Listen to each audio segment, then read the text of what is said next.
hands at your pocket. Yep. Was this full? Is there a reason why? Is this a joke? No, these are guys agents with the state of. What's the paper? Is that the warrant? Yeah. No. Well, he has a warrant. have This a warrant. is a criminal summons Okay. out of circuit court. What is this for? This is for tax evasion. A $400,000 Ferrari turned into a smoking metal cube, a set of handcuffs that were definitely not a prank, and a word no creator ever wants to hear: felony. Before we get into all of it, be sure to subscribe to the channel down below and click that notification bell so you never miss our latest uploads. We've already talked about how Whistlin' Diesel built his chaos empire, how he went from farm kid to the guy who casually demolished his dream trucks for fun. Today we're picking up where that story left off, because this time, the consequences didn't come from angry commenters or upset manufacturers. They came from a grand jury, a tax department, and a jail cell in Tennessee. In mid-November 2025, 6 officers walked down his long gated driveway. Cody says he was in a Christmas sweater, still half convinced his own crew was pranking him. Yo, what's up? Yeah, that's me. Put hands at your pocket. Yep.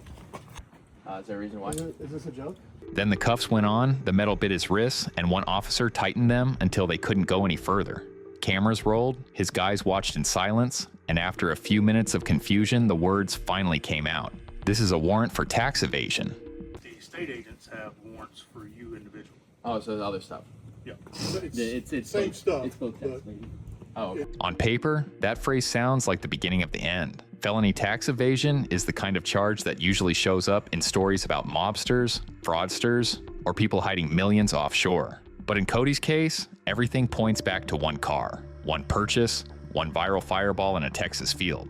The car at the center of this whole mess is his Ferrari F8 Tributo, the bright red supercar he bought for around $400,000 and then turned into content. We watched him hoon it, abuse it, and finally stand there while it burned to a crisp in a cornfield before being crushed into the famous metal cube that now lives on his desk. By the time he was sitting in a cell in Williamson County, that Ferrari didn't even exist as a car anymore. But the state of Tennessee says the tax bill still does. According to the indictment, prosecutors allege that Cody and his company, Whistlin' Diesel LLC, unlawfully tried to dodge state sales tax on the F8 when they bought it, a bill estimated at around $30,000. 2 felony counts, one tied to him personally, one tied to the LLC, all wrapped around a car that now fits on a table. Reports say he was booked, processed, and released the same day on a $20,000 bond. There wasn't a stage perp walk or a big mugshot reveal blasted across the news. Just a quiet entry on a jail log and a creator stepping back into a world where arrested for tax evasion would now follow him everywhere. So how does a YouTuber go from burning supercars for clicks to standing in front of a judge over a sales tax bill? That's where Montana enters the chat. For years, high-end owners have been using what the internet calls the Montana loophole. You set up a legal company in Montana, register the car to that company, and because the state charges no sales tax on vehicles, you avoid paying tens of thousands of dollars in your home state. It's not some secret hacker trick, it's a real strategy that exotic car forums and lawyers have been talking about for years. When Cody bought the Ferrari, it wore Montana plates and was titled to a Montana entity. That's what the state's case is built on. Tennessee prosecutors say he owed their sales tax anyway and allege he unlawfully and willfully tried to evade it. Cody, on the other hand, insists he never got a single letter, email, or text about any outstanding amount before police walked down his driveway with a warrant in hand. In his video, he lays it out bluntly. This is about sales tax on one Ferrari that burned in Texas, not income tax, not federal IRS charges, not years of hidden money. He says he's already paid massive amounts to the IRS and to states through his business, and that if someone had simply mailed him a bill for 30 grand, he would have dealt with it instead of being marched off his own property in cuffs. Because I've paid nearly dollars to the IRS and state. There was some word spreading around that I don't pay my taxes. I pay a lot more than what I should probably, actually. He also believes it's not an accident that he was the one they decided to make an example of. In his words, if the government handcuffs Whistlin' Diesel over a Montana registered Ferrari, every smaller owner with out-of-state plates is going to panic and rush to their DMV to pay whatever sales or use tax might be lurking in the background. Whether you agree with that or not, the message this case sends to car YouTubers is clear. The state is watching your registration choices just as closely as your viral stunts. And here's the thing, this isn't just a Whistlin' Diesel problem. Over the last few years, more and more automotive creators have found out the hard way that you can't edit around real-world law. Take Heavy D from Diesel Brothers, for example. In 2025, he wasn't arrested for a stunt, a crash, or a viral video. He was taken into custody because he allegedly failed to pay nearly $850,000 in court-ordered fines tied to a long-running Clean Air Act lawsuit. Regulators claimed his team modified diesel trucks to illegally roll coal, and when the payments didn't show up, authorities did. He was booked, detained, and forced to comply. A massive reminder that YouTube fame doesn't outrun federal orders. Then there's Alex Choi, another creator known for wild supercar content. In 2023, he filmed a Lamborghini on a dry lake bed while fireworks were shot at it from a helicopter overhead. It looked like a Fast and Furious fever dream, the kind of clip that racks up shares instantly. Only problem? Federal law really doesn't like it when you start mixing explosives, aircraft, and social media. By mid-2024, Alex was arrested and facing federal charges for causing an explosive or incendiary device to be placed on an aircraft. That's not a traffic ticket. That's the Department of Justice looking at a YouTube stunt and saying, nope, this crosses into criminal territory. The helicopter pilot lost their license. Alex was released on bond while the case moved forward. And once again, the rest of the car community watched and wondered where the line really is between cinematic chaos and a federal indictment. If you zoom out even further, you get to one of the most extreme examples. Omi in a Hellcat. Now, his case wasn't about how he drove cars, it was about how he paid for them. Or more accurately, how the government says he didn't. Omi built a massive collection of high-end cars and shared them online. But behind the scenes, prosecutors say he was running a huge illegal TV streaming operation while failing to pay taxes correctly on the income. Eventually, the FBI raided his house, seized his cars, and charged him with a long list of crimes, including tax evasion, fraud, and money laundering. I never really evaded taxes. Bro, when I tell you they took everything, they took every SD card, every camera. He ended up pleading guilty and was sentenced to over 5 years in federal prison, ordered to forfeit tens of millions of dollars in assets, and watched as the government auctioned off his fleet. One day you're flexing your garage for the vlog. A few years later, the same cars are crossing the block as evidence tags.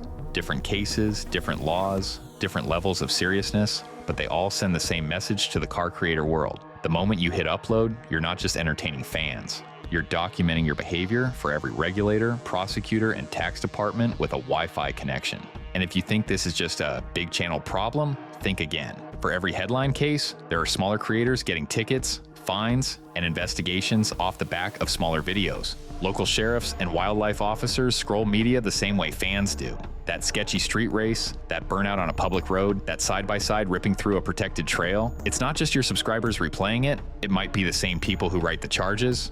Part of the issue is that the algorithm loves escalation. Once you've dropped a truck from a crane, burned a Ferrari, or jumped a TRX, doing a build series on a used Camaro barely moves the needle. The pressure is there to go bigger, crazier, more dangerous, even if budget and legal advice aren't keeping up. For car YouTubers, risk isn't just a side effect of the job, it's built into the business model. That's why moments like this matter far beyond one channel. If Whistlin' Diesel beats the case, it might embolden other creators to keep playing the registration game as aggressively as possible. If he loses, and a jury decides a Montana LLC plus a viral Ferrari fire equals felony tax evasion, you can bet accountants in the country will be rewriting playbooks for every influencer who owns a V12 and a vanity plate. For Cody, that reality hit in a different way. His stunts have always flirted with physical risk, from ricocheting bullets to burying trucks. But this time, the danger is financial and legal. Felony charges aren't something you can shrug off with a joke and a new build series. They follow you into background checks, gun ownership rules, travel, and business deals.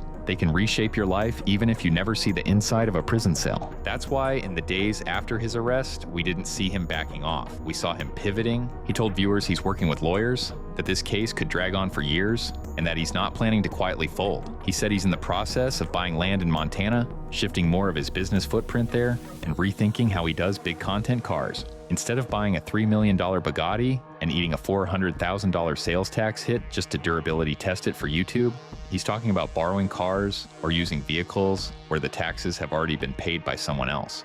In other words, the content might still be insane, but the way it's structured behind the scenes is going to be a lot more careful.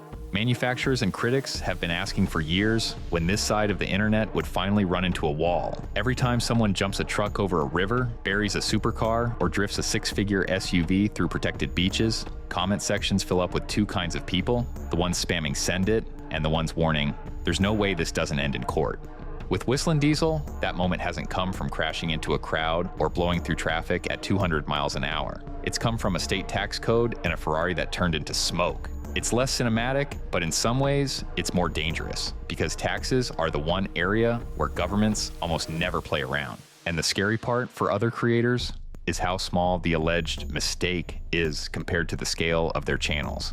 $30,000 in sales tax is a lot of money for a normal person, but for a channel buying and destroying six-figure vehicles on a regular basis, it's just one line item in a very long budget. Yet that's all it took for felony charges, a warrant, and a public arrest. Where does this leave the rest of the car YouTube world? Some will double down and treat Cody's situation as proof that the system is out to get anyone who doesn't play by unspoken rules. Others will quietly call their accountants, go over every registration and LLC they've ever created, and make sure there are no skeletons hiding behind the license plates. A few may decide that certain stunts, certain kinds of environmental damage, explosives, or tax strategies just aren't worth the risk anymore, no matter how viral they might go. As for Cody, his career hangs in a strange in-between. On one side, he's still posting, still joking about doing squats in a jail cell that was nicer than his new apartment, still selling merch with his own indictment printed on it to help fund the fight. On the other, he's facing a criminal case that does not care how entertaining he is, or how many people think the whole thing is overblown. Every time he's pushed the limit so far, the system has pushed back just hard enough to leave a scar, but not hard enough to stop him. This time might be different, or it might turn into just another war story he tells from behind the wheel of an overbuilt pickup, as he sends it into a pawn, laughing about the day tax agents thought they could scare him off.